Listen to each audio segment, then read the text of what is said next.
बतावो ये जान, ओए गरीबो पदाया देखावो ये जान।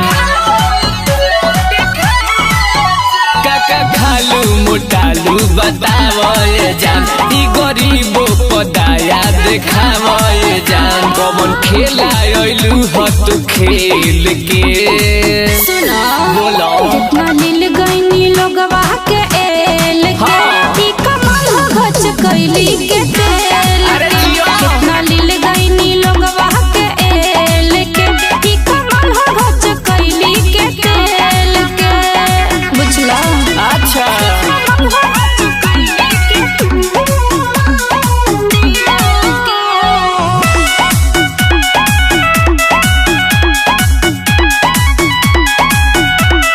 हो गइल बड़का अब ना करावो, जवानी जोगावो ऐसे ना लुटावो। जेकरा में मन करे सटी हो, घटे वाला चीज ना हो घटी हो। कितना भाड़ा बाटे तुहरा मेल के, कितना नील गईनी लोगवा के एल के ई कमाल हो गच कैली के तेल के। कितना नील गईनी लोगवा के एल के ई कमाल हो गच कैली के तेल के। अरे जियो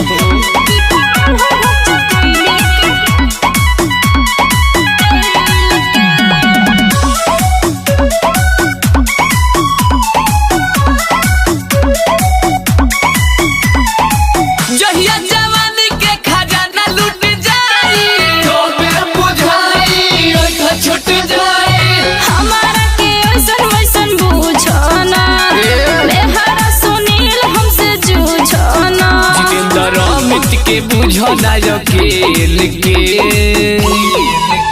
कितना लील गईनी लोगवा के एल के ई कमाल हो गच कैली के तेल